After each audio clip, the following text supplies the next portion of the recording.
Hi, good evening, everybody. It's been a long time since I have come to you with a video, but I am doing so tonight in anticipation of the news report that will be coming on Channel 9 tomorrow night regarding East Baton Rouge Parish Coroner Beau Clark. The reason I am bringing this issue to you in the 18th JDC is because there are citizens of the 18th JDC in West Baton Rouge who are going over to these other parishes. They die there, and they are subject to the policies and the practices of different coroners' offices. And those cases are having trouble receiving justice due to those policies and practices and laws that are not being followed. So what I'm going to do, because this is something you should care about, and I'm going to show you why. What I'm going to do is start back at the beginning with Dr. Beau Clark.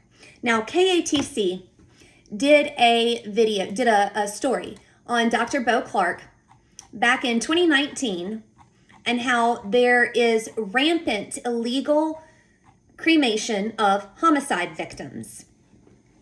Now, as you all may know, my mother was murdered in Point Capee. Before we were told that she had been beaten to death, we were allowed to have her cremated, which is illegal.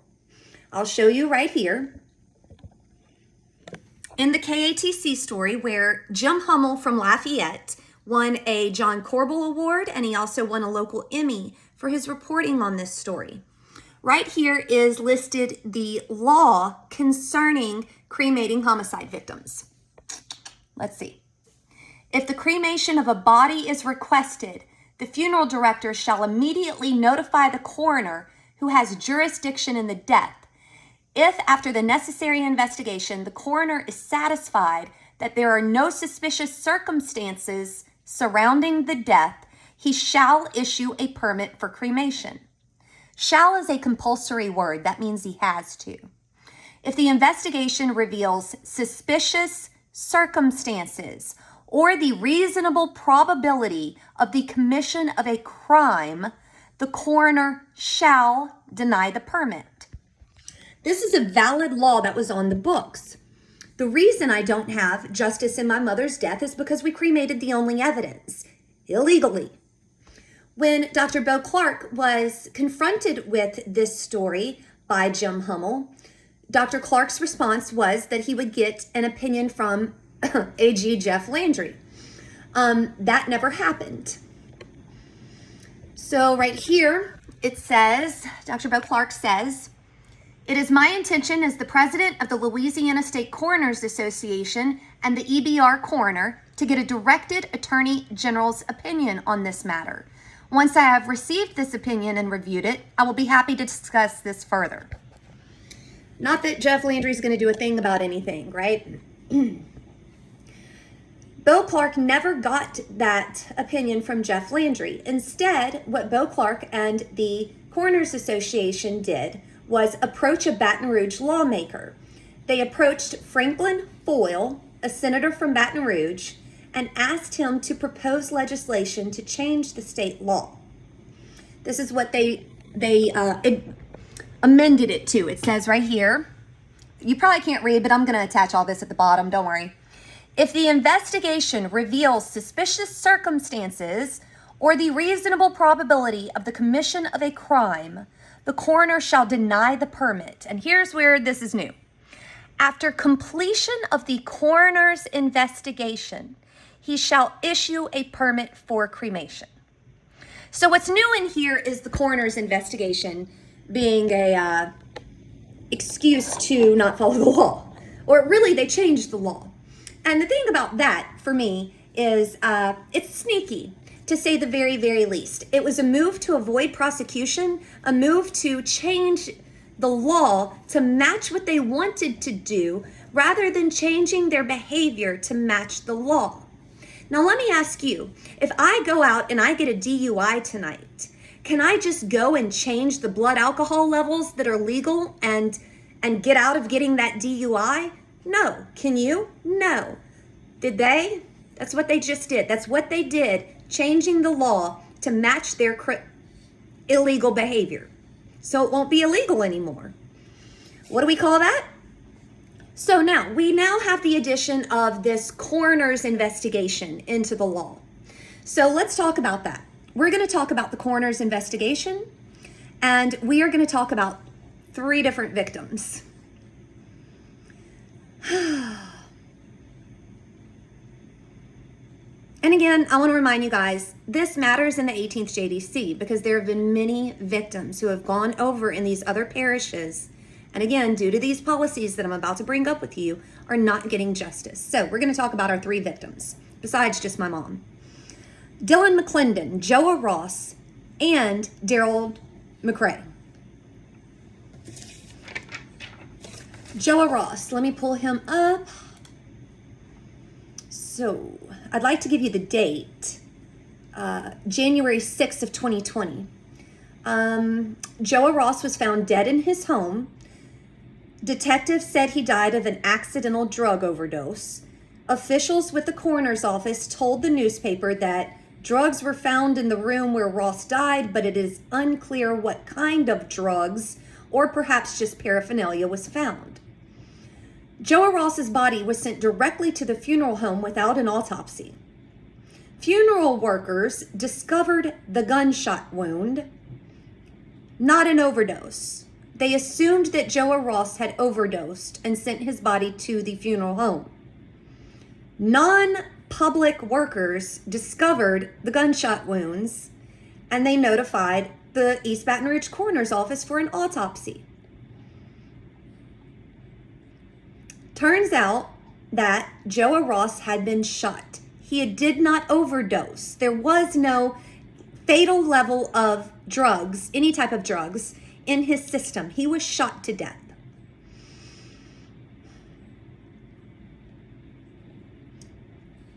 Joa Ross's sister, Jamie Edwards, said, "Somebody's got to be held accountable.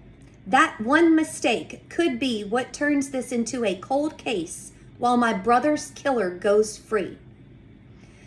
Someone murdered Joa Ross. They shot him to death. He didn't get an initial autopsy, and she's not wrong. This one mistake could be, and as far as I know, as far as I can find online, no one has ever been charged in the shooting death of Joa Ross. The coroner's office got it wrong when they should have conducted an autopsy. So before I move on to the other victims, what I want to show you is the law.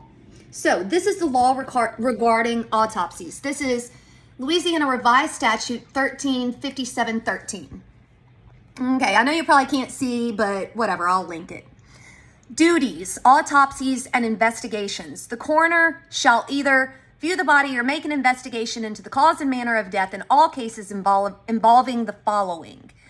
All of this, all of this constitutes ODs, all of it. Unknown or obscure cases, bodies found dead, deaths due to suspected suicide or homicide, like I covered earlier, deaths in which poison is suspected.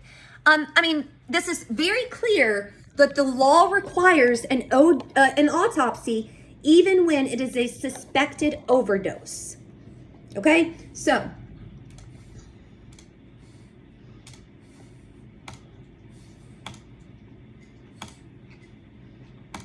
now we're going to go on to our other victims. Our next victim is Daryl McCray. He was, oh boy, this is a good one. Daryl McCray was 42 years old. He lived in the Jefferson Manor nursing home. This article is June 19th of 2019. This is a bizarre case.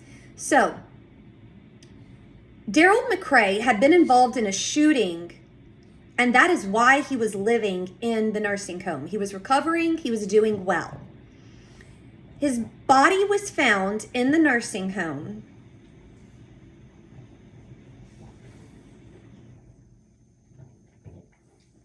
And they assumed it was complications from that gunshot wound that got him there. And they called the coroner's office. It wasn't until McCray's body was transferred to the coroner's office in West Baton Rouge, where the original shooting had occurred, and they thought that was why Daryl McCray had died. So they went back to the original, area or jurisdiction. It wasn't until McCrae's body was transferred to the coroner's office in West Baton Rouge that medical examiners determined drugs caused McCrae's death, not complications from his gunshot wound, nor was it caused by a heart attack, as was attested to by the doctor on site at the nursing home. The doctor signed the death as a natural death based on a heart attack, Beau Clark said. I'm not sure where the attending doctor who signed the death notice got that information, but that was his decision on this case. The East Baton Rouge Parish Coroner's Office, Beau Clark, did not perform an autopsy. The initial death certificate was again signed by a nursing home doctor not tied to the coroner's office, who somehow got involved after McCrae was found dead at the nursing home. Now remember, this man is found dead from a cocaine overdose. The West Baton Rouge coroner's office has done an autopsy and discovered that this man died in the nursing home of a cocaine overdose, something that the East Baton Rouge coroner's office missed entirely. Bonnie, Daryl McCrae's mother, said, "They are allowing this kind of thing to go on in a nursing home. This is crazy. It's really crazy. How could you not know what's going on?" There were men seen entering Daryl McCrae's nursing home room and then leaving and departing in a red Cadillac. Not long after that, he's dead. I can't find anywhere that Daryl McCrae has gotten justice for whoever sold him the drugs that killed him. And his mom is never going to get justice because an autopsy wasn't completed. Now, let's move on. Let's go to Dylan McClendon.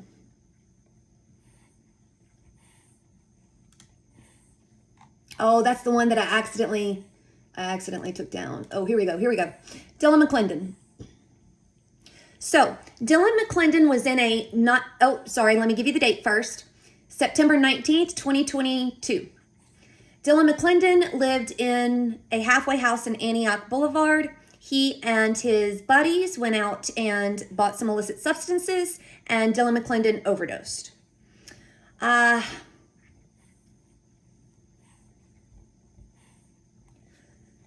4 of them went out. 3 of the men were charged with a crime after Dylan McClendon died. A 4th man was charged with the 2nd-degree murder of Dylan McClendon.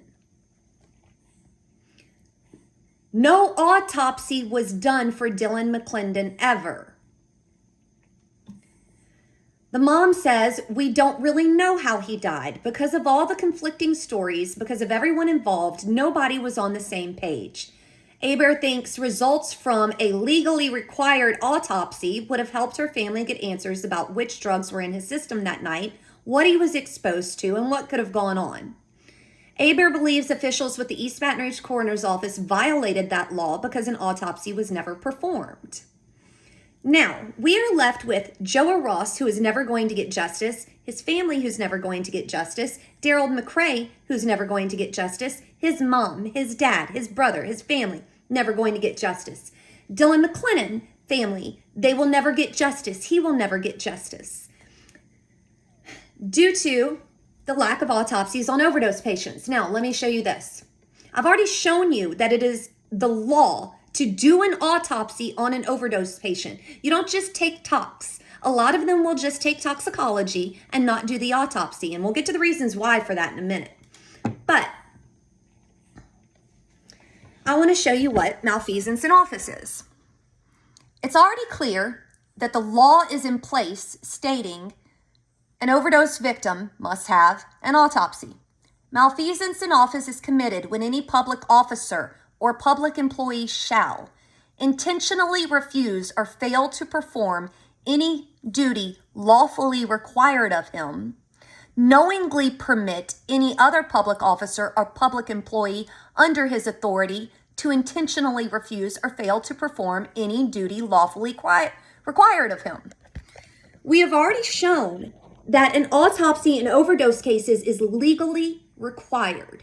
Now, I went ahead and called up all three coroner's offices in the 18th JDC today. to get answers from them about what their policies are.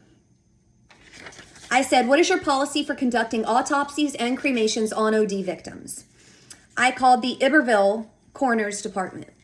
I was told that they do a case-by-case evaluation, and I was told that they will at least run a tox, and I was also told something very disturbing. Sometimes they allow LE to make that call.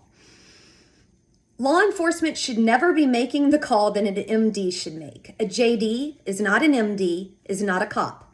They each have different calls to make. You never let law enforcement make a coroner's call. I called Point Capee Parish Coroner's Office, and I spoke to Ty Cheney, whom I like very much and I trust very much.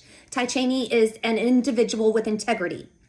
I like him. I may not always necessarily agree or understand with our points, but he and I get along, and I think he's a good guy. So he told me that not only do they do a toxicology right away for suspected overdose victims, but that they do a quantitative tox, which will tell them if it was a fatal amount of drugs. And he also said they'll do an external exam to see if there's reason to move forward with an autopsy. Well, like I've already said, an autopsy is legally required. Now, what I did learn as I continued to talk to Ty was that there are only 19 pathologists in the state of Louisiana, and only 11 of those are practicing forensic pathologists. So then I called West Baton Rouge West Baton Rouge Coroner's Office, and I got a very, very simple answer that I would have liked to have received from every coroner's office. The answer from West Baton Rouge Coroner's Office was, we always do autopsies and toxicology on every OD as the law requires. Period, end of story. So, I understand that back in 2017, there was an explosion of ODs, and we had the opiate epidemic, and I understand that we are low staffed with pathologists. I understand that we can't do an autopsy on every single OD. There's not enough freezers. There's not enough manpower. There's not enough money, not enough room. There's a whole lot of problems. I get that, understand that. The solution to that is not just to not follow the law. So we have public officials in place who are supposed to be there to be the stopgap, who are supposed to be there to not obstruct justice. We have public officials who are supposed to go to the lawmakers and say, this is impossible. These families aren't getting justice. Something needs to be done. Perhaps if we are understaffed and under-monetized, then we should not pay ticket processors $75,000 a year. Perhaps if we are understaffed and people aren't getting justice, then we shouldn't pay a part-time coroner $200,000 a year. Perhaps there are better ways to distribute the state's money and our tax dollars that won't obstruct justice and keep public officials from following the law. We have a valid law on the books again, and what I'm looking for is for them to change it again. So we will see what happens, but this has been an issue for decades. The illegal cremation of homicide victims, and now the illegal cremation of OD victims. And there are solutions to it besides just ignoring the problem and saying, sorry for the family, you don't get justice. The report comes out tomorrow. I want to give a huge thank you to Channel 9. I am extremely grateful that they are exposing the corruption and they are willing to stand up to powers, speak truth to power, and fight for justice for the citizens. This is a mess that need not be. There are solutions to this if we can get around all the corruption. All right, you guys, I will talk to you after the report airs tomorrow. Good night.